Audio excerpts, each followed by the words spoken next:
I saw Meg the Stallion wearing an outfit like that the other day, and it was just super cute. I'm like, oh my god, she is so ready for fall. Because, you know, I have fall boots and stuff, but it's time for a refresh. It's time to look for something more trendy, you know, just get with the times. I need to update my wardrobe. So I'm gonna hit up Old Navy, TJ Maxx, Marshalls, maybe Macy's, see what I can find because, you know, it's getting cold out here in these streets. You know, sometimes the news stories that make the least sense on the surface start to make perfect sense once you follow the money. Let's take Chicago's South Shore apartment raid, right? 37 arrests, broken doors, terrified families, and what looks like a whole lot of damage control disguised as law enforcement. See, the building at 7500 South Shore Drive didn't belong to some cartel or gang. It's owned by a Wisconsin investor named Trinity Flood, who bought the property along with two others on Clyde and Chapel back in 2020 for about $18 million. Since then, the portfolio's fallen apart, right? Tenants have reported dark stairwells, broken elevators, gas leaks, missing fire extinguishers, the kinds of things that scream neglect, not management.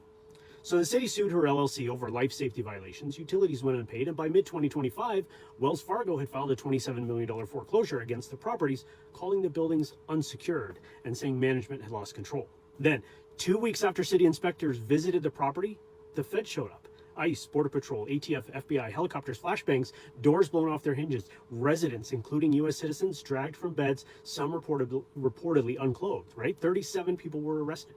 Federal officials called it a gang operation targeting Venezuelan migrants. But what's interesting isn't just who was arrested, it's what happened next. See, within 48 hours of that raid, movers were already on site clearing out apartments. A judge, meanwhile, was weighing whether to hand control of the building to a court-appointed receiver. See, the motion came from Wells Fargo, the same bank suing the owner. In other words, the building was collapsing financially. Then the raid happened, and the timing couldn't have been better for the people trying to take possession. See, now no one's saying the raid was planned to help anyone, right? But facts matter, and the facts line up in a way that raises real questions. Because sometimes it's not about who got arrested, it's about who benefited. And in this case, the destruction of property deep in foreclosure may have made one thing a whole lot easier, turning over control to someone else. So if you follow the timeline, you follow the filings, and you remember when power, property, and law enforcement line up perfectly, it's usually not by accident.